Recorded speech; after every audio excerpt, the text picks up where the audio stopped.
and welcome to the Up Zone, where understanding politics is made simple. We are your two hosts, Mr. Elmer Floyd, former House Representative for the 43rd District in the state of North Carolina, Yes, and ma'am. myself, Tisha S. Waddell, former City Council Representative for the 3rd District in the state of North Carolina and current candidate for mayor in the city of Fayetteville. I know that's how I look every time I stand in the mirror and I'm like, you are running for mayor. God has called you to run for mayor in this season. And it just always makes me go, wow.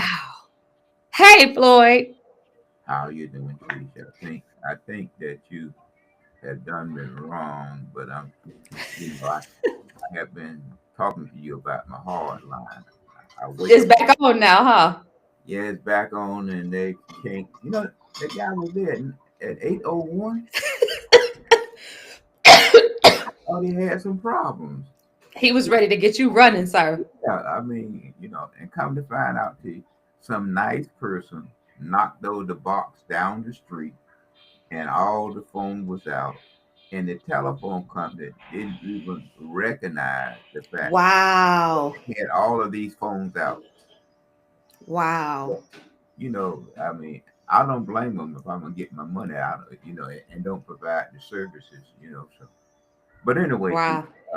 but think, other than that, I'm just a little disappointed now that my competitor is going to start calling me, Is that why we're late today? You were fielding creditors? Well, I had I had four by 10 by 8 by 18. I had four to call. Hilarious. Well, I give them, I give them 30 minutes. I'm sorry. I give them 30 seconds. yeah, everybody deserves 30 seconds. Everybody deserves 30. This morning, I went to the Chamber of Commerce's coffee lunch at coffee networking events and over at Seger Stadium. And Mr. Floyd, it was very interesting. There was a lot of information that was shared for our community. There's a lot of upcoming events that are being hosted that you can probably go to the Chamber's website to learn more about. But I learned something interesting while at this breakfast this morning. I learned that Fayetteville Tech had an associate's program for construction management. They have worked with Fayetteville State to ensure that the students who matriculate through that program have somewhere in our community to go and be able to receive a bachelor's degree in construction management. And within a year and a half, the chancellor, Daryl Allison, has made this concept or this idea a reality. His staff and his board have brought this to fruition. And so you can now go to Fayetteville State University and complete your bachelor's program in construction management, which I think is pretty cool. I think that's worth mentioning. What do you think about that, Mr. Floyd? I mean, can you talk to Muhammad when you see him about it? Maybe he should go through that program. Mr. Floyd, here's That's another all I. thing of Here's another thing of interest that I have recognized from things that get put up on our on regarding our podcast. First of all, a lot of people are sharing snippets from our podcast, and we really appreciate that. And one of the things that I hear most often is you and your facial expressions.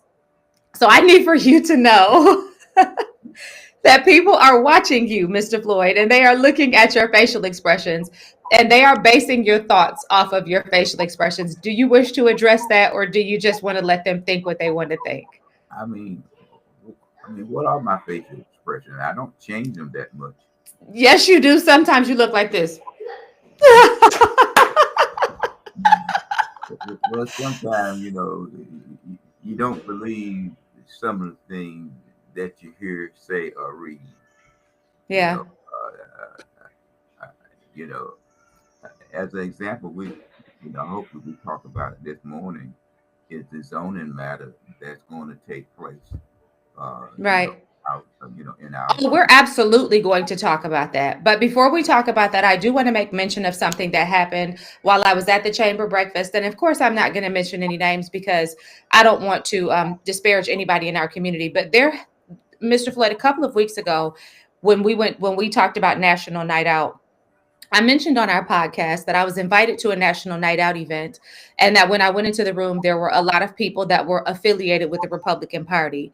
Well, apparently, Mr. Floyd, this made shocking waves through a portion of the community, because there was somebody who was just so outraged that anybody would consider having a conversation or a dialogue with somebody who is not affiliated with their party. And I just want to tell you, Floyd, that is why I am registered unaffiliated, because conversations should not be isolated to a party line.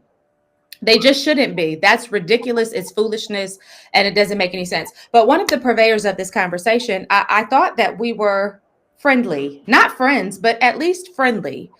And I asked them, hey, do we have a problem? Like, I like to give everybody an opportunity to tell me directly if there's something wrong, because if I've done something to offend anybody, Mr. Floyd, I'd like a chance to make that right. You understand what I'm saying?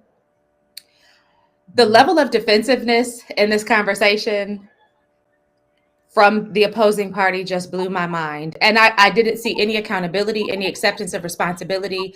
And I recognized very quickly that this is why in government we have such friction and such contention, is because the people who are connected to some of these parties and some of these conversations are just unwilling, even at a personal level, to see their part in a situation. And so, Mr. Floyd, I just want to say that I'm so grateful for our podcast, because it permitted me to have a way of escape.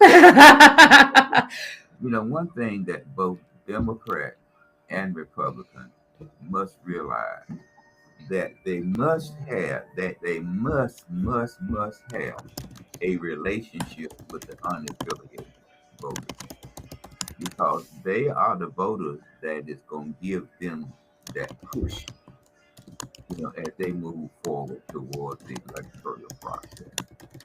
And so the doors for conversation, have to be and should be open, so that we can have that relationship, Democrats and Republicans.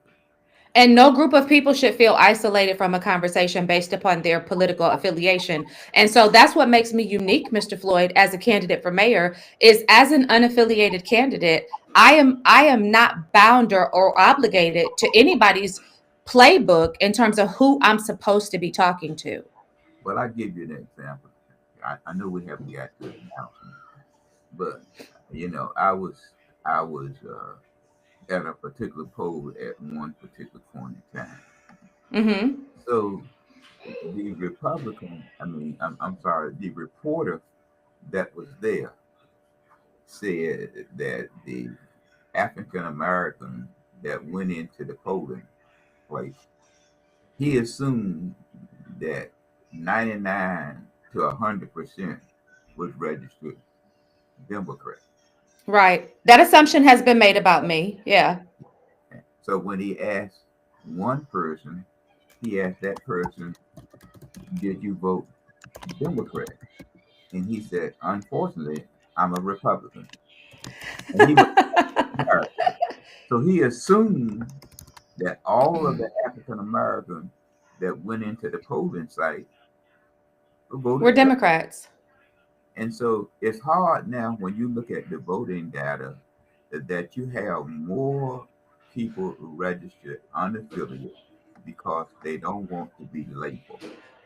Mm-hmm. So, but you know, And Mr. Floyd, I look forward to serving our community as its next mayor in my capacity as an unaffiliated person, because I want everybody to know that you're going to be represented fairly, regardless of political affiliation. I'm not going to let an R or a D or any other letter behind your affiliation cause me to look at you as unworthy of my time. Mr. Floyd, what are our announcements? well, we had I think we had the Common County Democrat Party, like all other organizations, want to have a meet the candidate, and they are going to have this program on August the 30th. And you know what they say, Tish? They're gonna notify you all at some point in time where the location gonna be at, because it's private. They're gonna have a fourth session, and it's gonna be District 1, 2, and 9. The first session, the second Mr. Floyd, session. is this the one that's being hosted at FSU? Because I know that's not it. No, I'm just saying, teacher. I'm just what I got that it was private. Oh, so they're only inviting the Democrats. So they're saying No, that. no, what they're Oh. saying is that the site. I mean, I guess for some apparent reason they don't want to list the site at this particular time. Okay. So you're gonna have to register, and then for the mayor candidates, it's going to be session 3 and 4. So it's going to be on August the 30th. I Mm-hmm. just said that as a candidate, you need to now join the army because you are called up. Okay, you will be called up, and you have a certain period of time to arrive on post to perform your duties. Well, Now, Mr. Floyd, I've not received an invitation to that. So I will tell our listening audience, it seems like that might just be exclusive to the Democrat Party. Meet your Democrat no, candidates. I'm just saying, no, I mean, it's for, I assume it's for the candidate, but the book comes in is that you are going to have to register. That's all I'm saying, Chief. You have Well, to you register. can't register. You can't register if you're not invited, can you? Well, that's what I'm saying. You had to go to the party website and register. You know, just like the zoning, the city require you to register before 5 o'clock or noon, whatever day it is that you're going to set up. Okay. And you have to say whether you're for it or against, and they want your telephone number, address, and everything else before you speak. So that's part of the process. Now, What the, other announcements do you have? I'll look into it, Mr. Floyd. We'll see if I just missed the invitation. I don't know. I'll look into it. well, Vets Unlimited is going to have theirs. I think it's on the 29th of this month. That's going to be I think it's at the Shriners Club on Cannon Road. Again, Okay. the NAACP is having their fundraiser at Iron Mike, and that's going to be on September the 13th. And the Yamojo Festival is going to be at Smith Rec Center this coming Saturday, maybe 10 to whatever time it's going to be, usually in Okay. before. So those, so Now, those Mr. are, Floyd, I have I have a prior obligation on Saturday that's taking me out of town. Are you going to be at the Umoja Festival? uh, I have to make a stop there because they are going to be passing out our zoning information at that. Okay, so I need to make sure that I get you a T-shirt. Well, t-shirt. Unfortunately, I just wear Florida t-shirts. I mean, no, no disrespect. No Listen, disrespect. listen. I had to say it. I had to say it. No disrespect. No disrespect to you. No, no, no disrespect. Look, Mr. Floyd, I already know. I already know because that's how I was. Like, y'all, it ain't finna happen. you got Uh, to run your I, own race. I wish all of you. I wish all of you all the best. Okay, Mr. I wish Floyd, all of you. listen, you team Tisha, but we don't have to tell everybody. Okay, that's just this my. is That's just this is gonna be one of the ones where they say, look at his face, look at his face. Now, some unique questions is asked of you, and you try not to show any, Any favoritism. Mr. Floyd, I know. Listen, let me tell you. look. We got a comment. The comment says, "You better wear that T-shirt." um, you know. Well, let me say this right here too. As we move forward to another subject, did you get your taxes? I Your property? did. Wait a minute, Mr. Floyd. Huh? Wait a minute. Why you trying to move? Why you trying to move past me? Well, all these subject matters, that we have today. Let me get serious. Let me bring it back in. Hold on, Floyd. Let me bring it back in. Yes, I did receive my tax bill, and my taxes But, went up 100%. but that's what I'm saying. Was the revenue neutral? plus 6%. Plus 6%. Right. I'm just trying to see. And then I said to myself, I see how the county now was able to give the school system $108 million.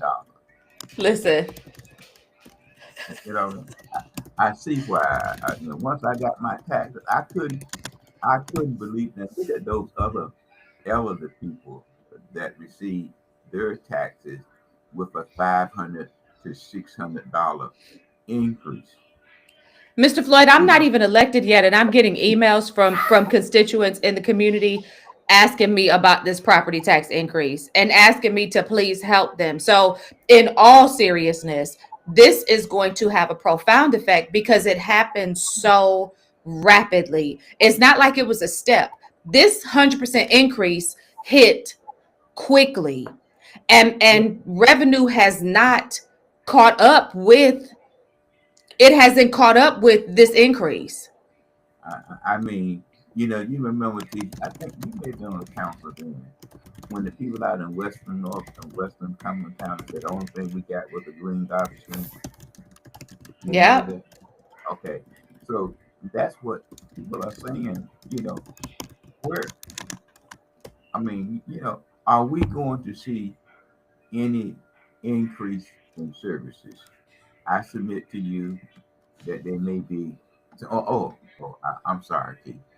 I know we're going to talk about this at some point in time, but I see where the city is going to clean a big cross street from Martin Luther King Bridge going through that downtown area.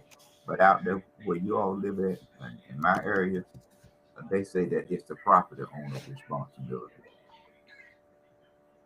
Okay, so I say Yeah. all of that. I mean, you don't see no improvement there.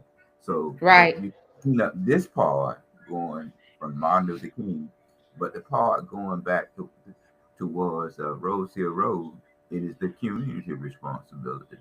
So I Right. can see where your tax dollars. Let's talk about that a little bit. So one of the questions that is consistently being asked, I was in a community watch meeting for Scotty Hill Community Watch. And one of the questions that one of their members asked was, what are citizens expected to receive as a result of this increase? Because typically, when you see an increase take place, you expect to see an increase in services alongside it. So that was a huge question that was raised, and you're bringing up a very good point when you say citizens are being tasked. And let me put some specificity to like what you're talking about. When you think about Gola Drive, right? Gola has a stream running behind it, and there's a property owner there who has been told on numerous occasions since I was in office that clearing out that stream is their responsibility, which who has the equipment for that, right? Like, are we supposed to go jump down in the stream and start moving logs and trees? I don't know. But the question becomes what you just said. If there's been money allocated to do cleanups of streams and waterways in other areas, how is that delineation made? How do we decide what's a private citizen's responsibility versus what's the responsibility of their government? And if a private citizen is putting out more dollars for their taxes, should they expect some of this to now be absorbed by their government? So, Mr. Floyd, what is your take on that? Well, Tish is it goes back to who you elect to serve you and how that particular person sees his or her district there. That they are asking you, I can't attend all the city council different meetings that they have. Uh, would you please represent us in our behalf? Because I took a picture of Golden Drive, and we used that Monday night in our meeting.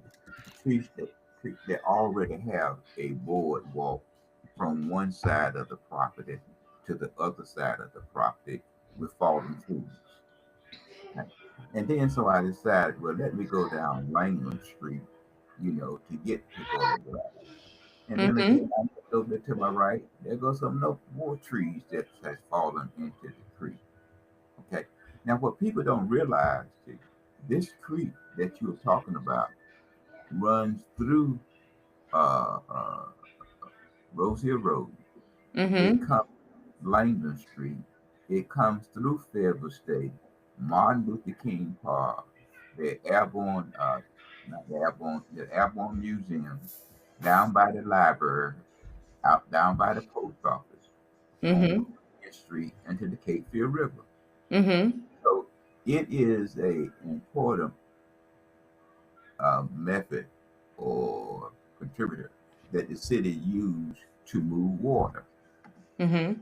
But if you keep developing and you don't make any changes and help cleaning it up so the water can move freely, you're going to have a flooding problem. Mm-hmm. So Mm-hmm. Mm-hmm. what is going to happen Monday night, and also along Rose Hill Road, right now, there's three things that have been rezoned on Rose Hill Road. I'm gonna say in the last several months. Absolutely.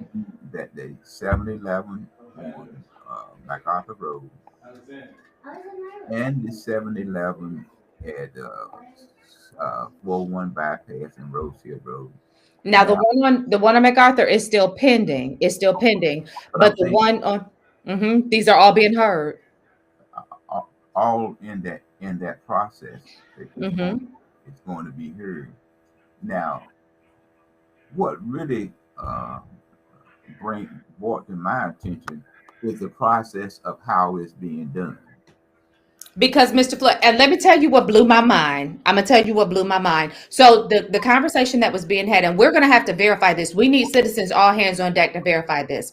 But what blew my mind was when the conversation was taking place during your meeting, and I kept hearing how a lot of citizens are like, they were saying, I'm going to paraphrase, they were saying this process is flawed.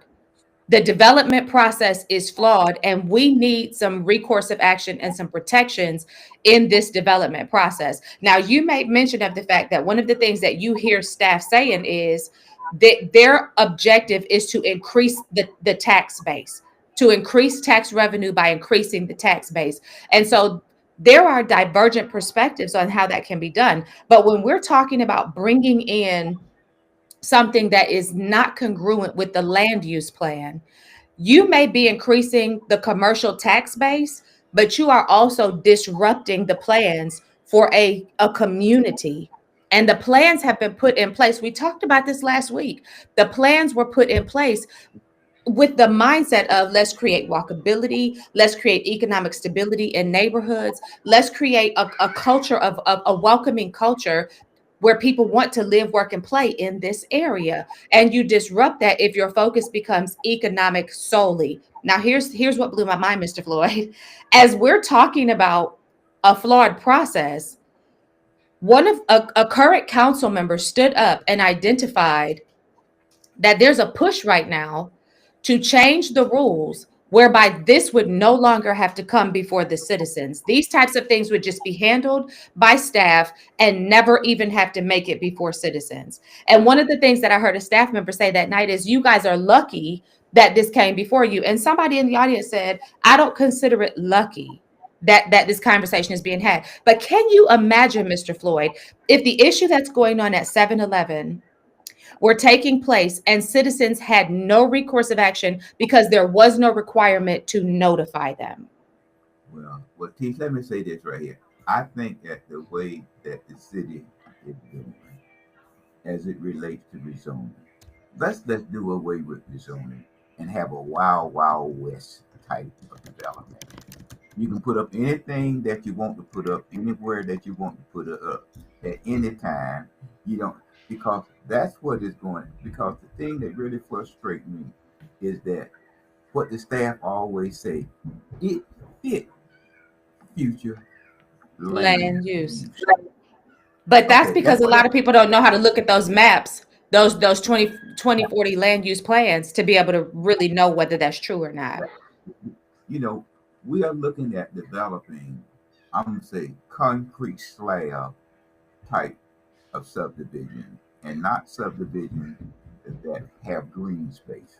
You Mm-hmm. know, subdivision that we are talking about that's coming up for the city council. They are trying to maximize the the number of units that they can put into that development.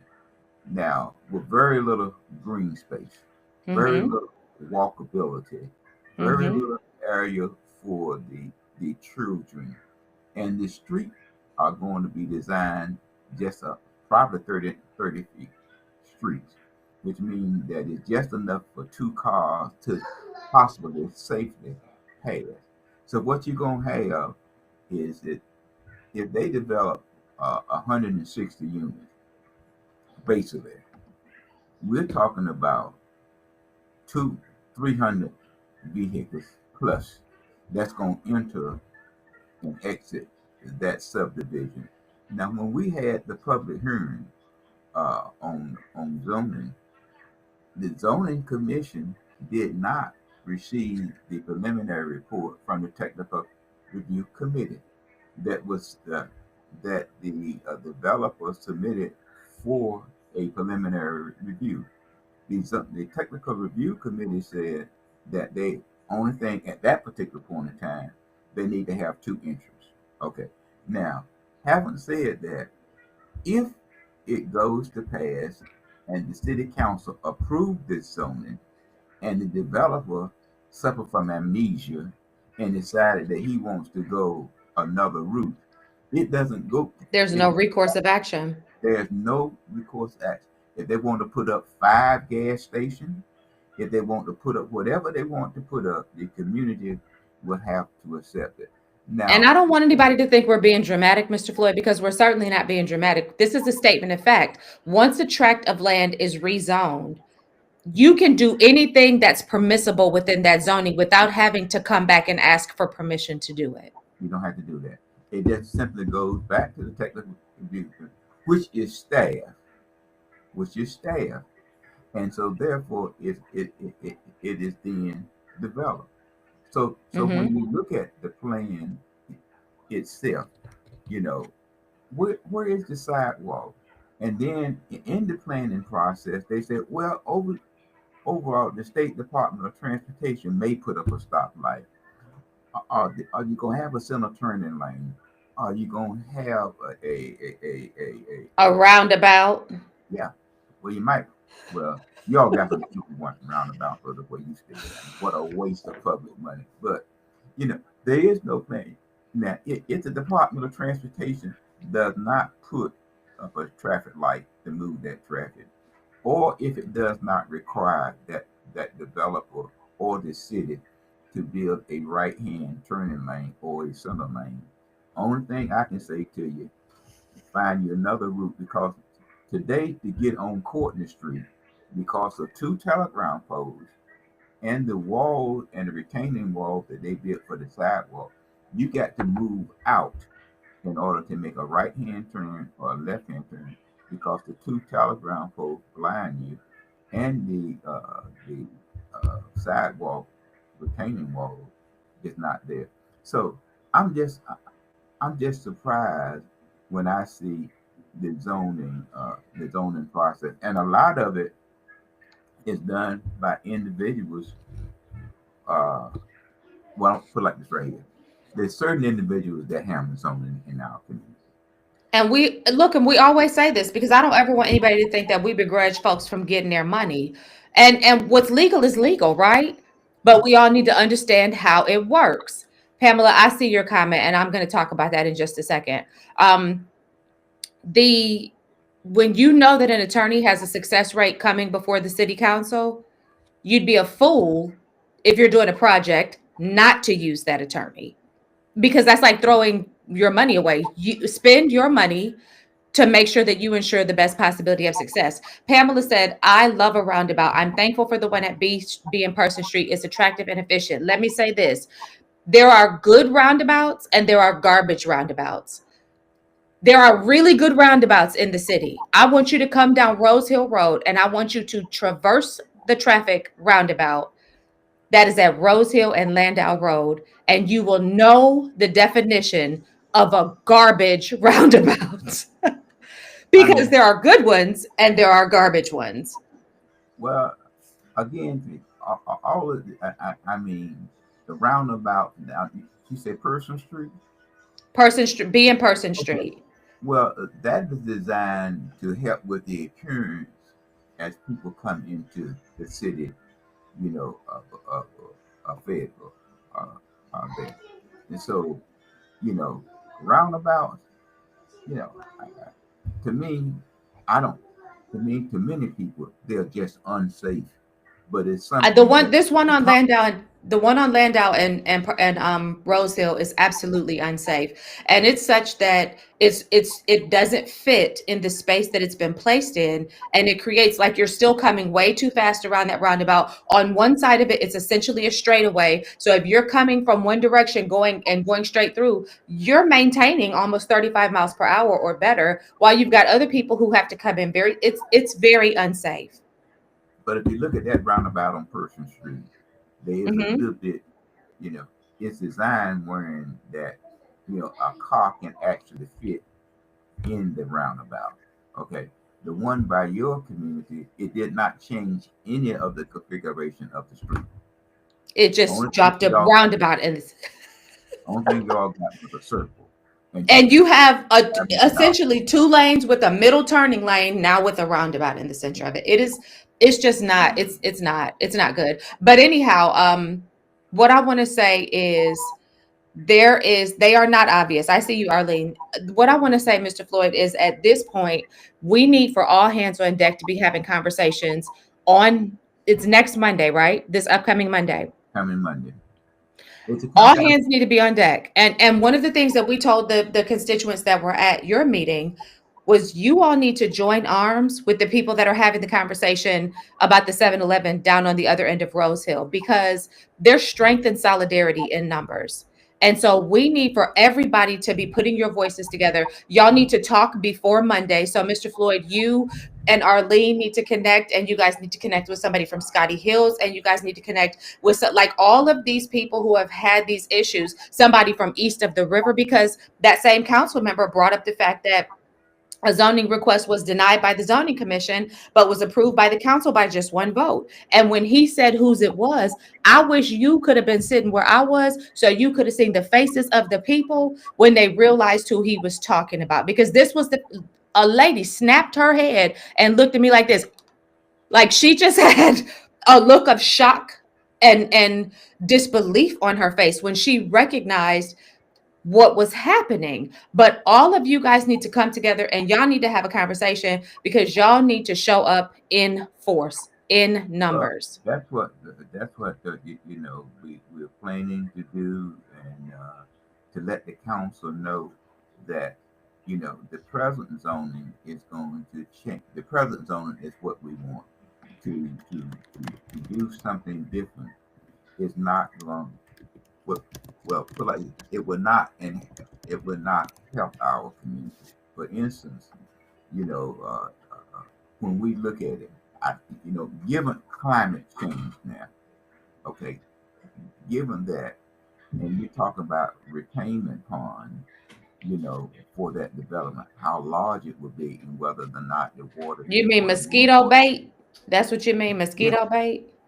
yes, that's what it's going to do. And even if the pond, he said at the zoning meeting that they're going to have small ponds within the area. Okay, I don't care how you look at it. That land is going down towards the creek. So that water in that retainment pond and that overfield is going into the creek. Mr. Floyd, can you say on our podcast what you said about that land that they're talking about rezoning over across the street from Courtney, because you mentioned what it used to be and you talked about what the issue is going to be with developing that land. Can you speak to that a little bit? I need people to hear that. Well, 25 years ago, you know, it was a solid waste dump, meaning that large concrete was poured, on that property. So in order to move So if they that tore up a road, if they tore out sidewalks, it would be dumped there. it would be dumped there by the developer at that time, and I believe it was a family off Commerce Street that owned the property Okay. at that. So so that means that in order to build, they are going to have to do some grading, and that is to remove those concrete slabs in order to get the land at a point in which they had to build on, or bring in additional topsoil, or dirt, or clay, or whatever, Jamaica, you have a call on part to one. Jamaica, to part to one. to do Oh, I didn't know you were on the phone. to do that. So Who, it's Angela? not Hold on, Floyd. No, she's not on her I regular. got you. She's okay. not on her office phone. This is I got you. I'm gonna mute you until that passes. Throw your hand up when that passes. We don't want anybody's office business to be out in the streets. So just throw your hand up when that passes. It's passed. Okay. Hold on. Let me unmute you. Okay, go okay. ahead. So that's the concern that you had. That we have. So in order to get it to to, to, to, to a site in which to build on, you're gonna have to move that. Or you had to bring some topsoil in order to do that. Now, one church right down the street from where I live at, in order for them to build that church, they had a lot of that concrete. Uh, so they had to use I think it was 5 feet of dirt, topsoil, clay that they had to bring in order to build To that. level everything out. Absolutely. And if you want to know what movement of dirt looks like, just ride down Rose Hill Road right now and look at the big mound of dirt that's sitting on the side of the road with whatever it is they're building right there beside that daycare. There's a lot of activity taking place on the north side of Fayetteville, particularly along Rose Hill Road. But Pay attention to the but effects of this activity. we're getting to be on our side of town. We're getting to be gas station heavy. So if you look, so if you run out of gas and need some gas, come on our side of town. Come to the north side. Yeah, we have enough gas stations for you, or come to Fayetteville. Period. You Yeah, know, from Bragg Boulevard. Listen, from Bragg Boulevard all the way over to Ramsey Street. Gas stations all along from Bragg. And here's the question. So this is the question that I've been trying to figure out, Mr. Floyd. Is it because, like, think about where Amazon is, right? So there's Amazon, and we've heard a lot of conversation about these hotels that are coming into Fayetteville. And there's been this narrative that because hotels are coming into Fayetteville, that means that we're becoming a destination. We're a place to visit. And I'm gonna say this: I travel a lot. I travel a lot. I've traveled internationally and I travel nationwide. And Mr. Floyd, the types of hotels, and I'm not super bougie, but the types of hotels that I like to stay in are not the ones that we see popping up in Fayetteville. Okay. One of the things that we don't see happening in Fayetteville, we don't see a hotel with a convention space in it. We're not a seeing 5 star. that. Are you talking about a We're five not star even, hotel? or even 4-star hotels, or even 4-star. And there's a designation. So when we talk about these stars, it's a reason that a hotel gets a star. Okay. So it's not, again, it's not bougie. It's just a statement of fact. These hotels, Floyd, I hate to say it this way, but I must say it this way. Housing is very expensive in Fayetteville. These hotels are serving a part of this population who cannot afford housing. A lot of these hotels are functioning like extended stays where you have people checking into them and essentially living out of these hotels because you don't have to worry about utilities. You don't have to try and get the utilities in your name. All you got to do is be able to pay your room when you can pay your room. These are the types of hotels that we're seeing pop up. Additionally, if you think about Amazon, Amazon is situated in such a way that the trucks that come off, right, they can get right there to Amazon. If the truckers need to rest, they can stay right there at that hotel. They don't have to have an opportunity to go out and dine because now you can DoorDash or Uber your food, right? So everything is right there off of 295. You're in and you're out. So are we putting up all of these gas stations along these areas because we're creating Fayetteville as a place to pass through, gas up, stay the night, and keep going? Or is it that this is really reflective of are we just to stop off the highway? I guess that's the question that I'm trying to ask. Not well. Put it. I don't know, but South Carolina gas is a little bit cheaper because of their taxes. If you can make it to South Carolina, Well, most people, that travel. What I'm gonna say now. playing their gas out. Playing their gas in North Carolina is just not one of them that they stop. However, in the city of Fayetteville, maybe they look at it because we have a military base of about 54,000, and we have people coming in to our community because we are the largest between Raleigh and Wilmington that people can come and shop and dine and those type things. But when you mentioned Amazon, and they talking about housing and affordability. Uh, People can't afford this housing. well, when you look at it, they said we have a housing shortage. Okay, when you look at the salary of Amazon, we talking about $31,000 a year, and we talking about the average rent is anywhere between 14 to 17,000. And you're supposed to make 3 times that. Yeah. So you would need to make at least 45, $50,000 to qualify. Now remember, now we just got a new plant. I think it was a window, whatever it was, one that built. I forgot the other one that they were talking about. That built. I call them tents, and then we got a Me window. too. I know what you're talking about. Yeah. We got a window place that's coming in. That's $38,000 a year. So so how can a person, and our average salary here is between 46 to $56,000 a year. How you simply can't afford it. I mean, now, however, now don't get me wrong. Now, with two persons living in these units together, if you have two bedroom apartments, or you have quad, which is three, so you're talking about six person living in these units together, which would be six plus cars. And we said it at our meeting that night that the gentleman who had one of them gonna want his fiance to have one of them parked over the weekend. And so we're And gonna some of these places, Mr. Floyd, prohibit that type of living arrangement. Some of these places require you to be like related by marriage, or for them to be your children in order for this, or in order for these. A lot of these places are like, y'all not about to have roommates. that let's be realistic. How long do you think that's gonna last? I understand. Until the I sun comes up. understand. And until the sun come up.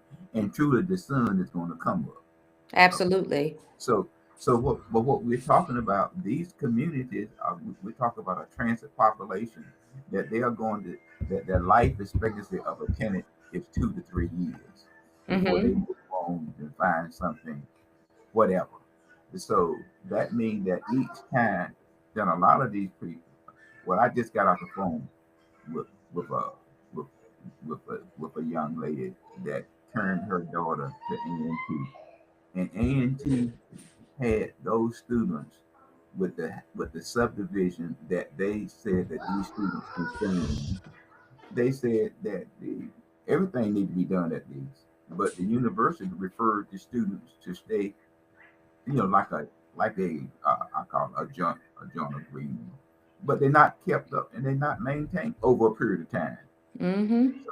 So the bottom line of it is that it goes back to the point that person that council member mentioned, that they want staff, and if staff take over the zoning for the city of Fayetteville, It removes the people. it's going to be a difficult time. And what you're going to see is what they always say: it fit future land use. Land use. Yep. And I just have to But we disagree. And I'm going to continue to disagree because that just doesn't make any sense to me. Mr. Floyd, what do you want our last thoughts to be for our listening well, audience? Teach, we had a you know, we have talked about the Martin Luther King Committee for many weeks, and Mm-hmm. there's two things. There's the Martin Luther King Committee, which consists of the board of directors, and then you have the Martin Luther King Committee, which I'm going to say in a manager's type style, do the day-to-day operation. uh, Sunday they had a Zoom, emergency Zoom meeting, and Mm-hmm. that meeting was to give the director a vote of confidence. But there was some communication there, and that uh, did not take place. Mm-hmm. And, and I received a communication Saturday from the chair of the Martin Luther King Committee, instructing me which I didn't ask for. It was Commissioner Evans asked for data for the for what you might call transparent, and the chair sent me a letter instructing me to contact the CPA to look at the 990. Now, I always thought that when a CPA prepare a financial report, and he or she is preparing it based on the information that you provided to Right. them. I thought that you are the one that is the stakeholder, so he sends or she sends it to you. So why Absolutely. do so why would I have to call the CPA to ask the CPA to release your report to me? Absolutely. Because they wouldn't even, the CPA, if they're worth their weight, is not even going to do that because No. that would be like violating their client's privacy. The client would be responsible for releasing that. Mr. Floyd, that's just a whole debacle. I don't know what y'all are going to do about that, but that's just a whole debacle. Well, I'm just saying there's something that's going to take place and what the community need to prepare themselves with. That if it continue along the line what it's going, the county gave the committee until November 1 to have a shovel, I believe, one of their reports, in the ground. But Mhm. uh, what I'm simply saying is that the the committee that had the meeting, the zone meeting, I did not receive a copy of the zone meeting from the Mhm. committee, Mhm. but the director sent me a letter.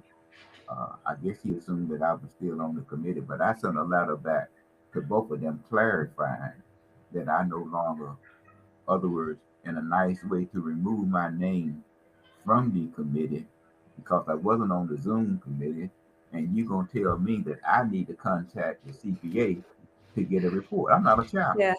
When I Yeah. knew that you are the record keeper. And then again, there was some discussion, Teach, that the director asked the financial secretary, who's supposed to have a treasurer and a secretary, for a check for $4,000, and I told the group, I said, well, uh, he is within his right because to say a check over $1,000 requires two signatures. So Mhm. is nice enough to sign her name and give the check to him, and he has two signatures.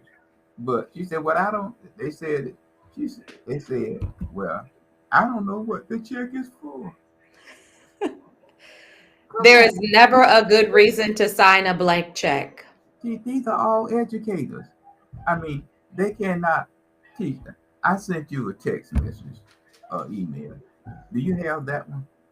Let's Could you look see. at that one? When did you send it, Mr. Floyd? I Because sent we email a lot. this morning. I sent it this morning to you. You It said comes I from, have the preliminary site plan. okay. It comes from Tawana Branch. Oh, hold on one second. Let me go into I know where to look. Does it say updated Zoom lit? Yep. No, that's the one that they had set Sunday. That Okay. that was an emergency meeting that they couldn't have because the director said they did not give a proper notice on the agenda, which he knew it was about a vote of confidence on him. So Mr. Floyd, you didn't send me another email.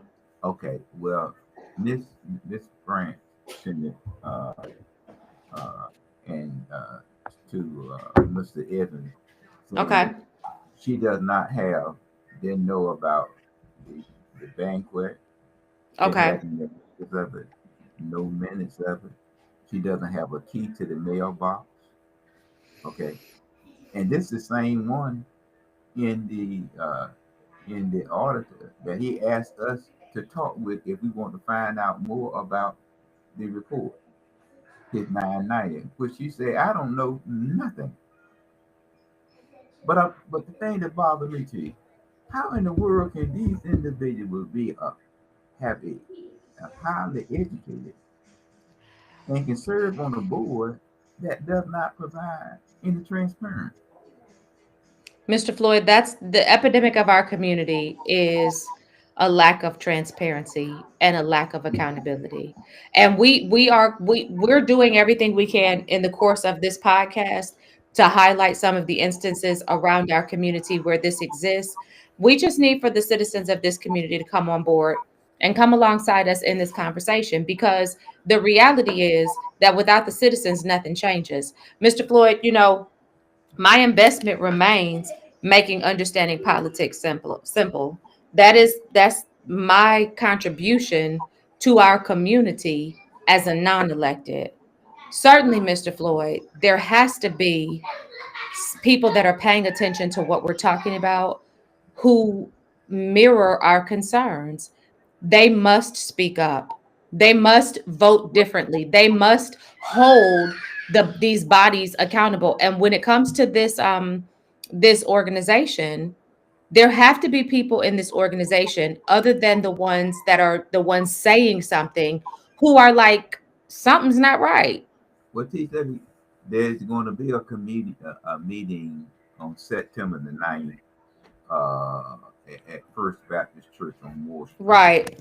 And that is hoping that from this meeting that the board of directors, which is not updated on the website, will look at what they say in the professional arena. We need to go into a new direction. But Mr. Floyd, it shouldn't. Maybe I'm just very.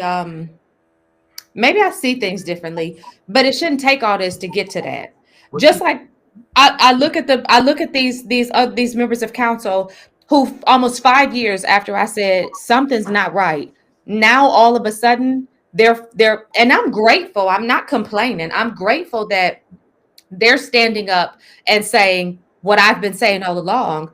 But why did it take you so long to catch up? And if it takes you this long to catch up with the fact that something's not right, are you really the best choice for this office if it takes you that long to see that something's not right? Like, are you really paying attention? Well, that's it. That's many of our teachers. I said to you many times, this community vote on how well I like you in a position. Yeah. That's what we do. I mean, we are not concerned about the delivery or service of a product. We're just concerned about I like you, and therefore I want you to hold this office.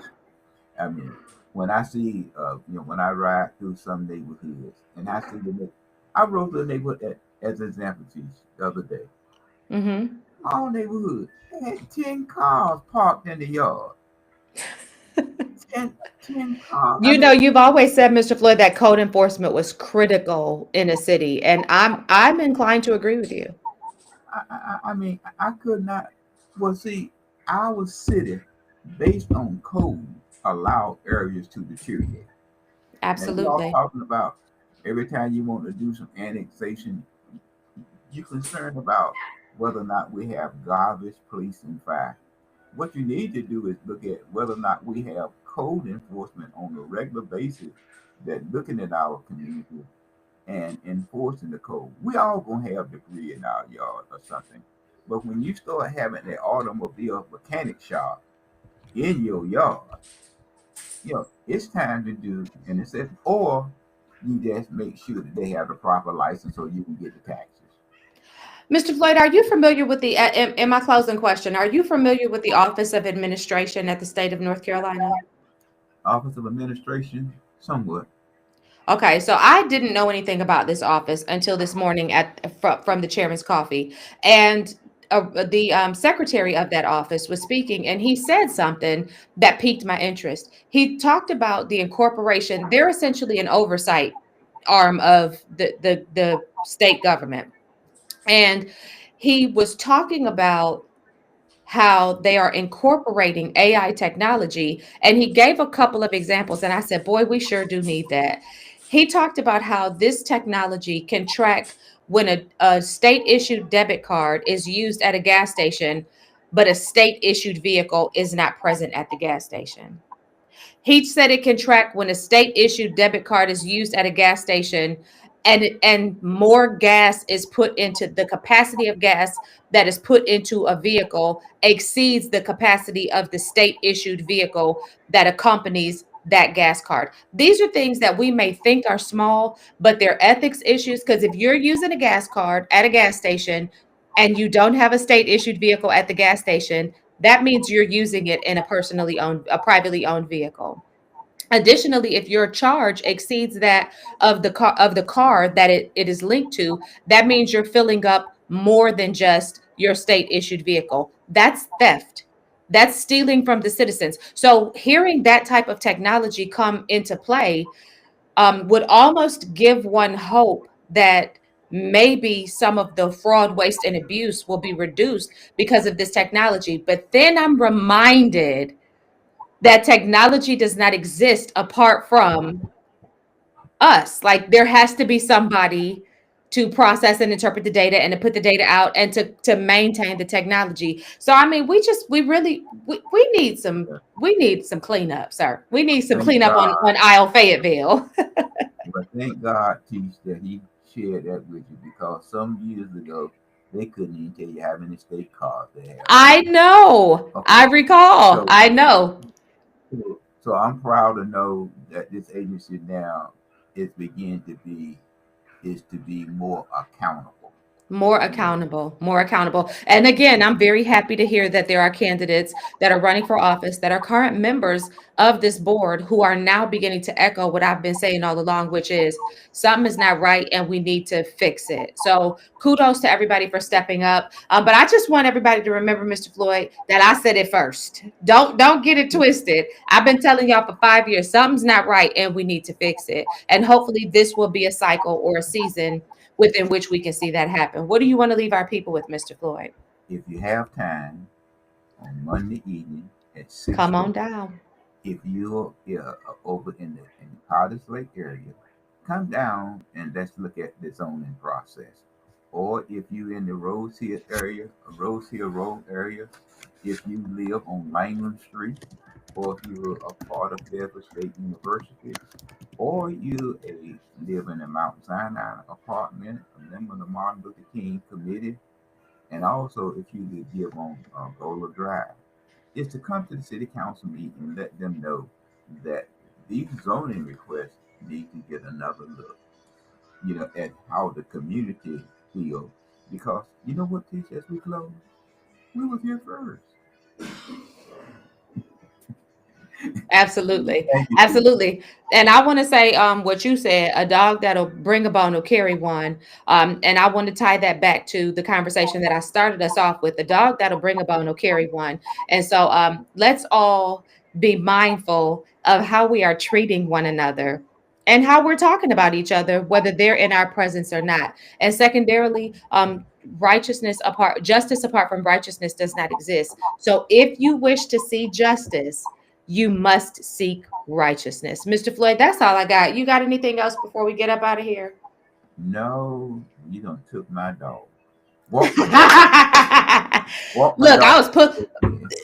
walked it right on down the street, didn't I? Well, look, that's it. We are your two hosts, Mr. Elmer Floyd, Ms. Tisha Waddell, and we thank you for tuning in. We ask that you like, share, subscribe, follow, tell a friend, and tell a friend.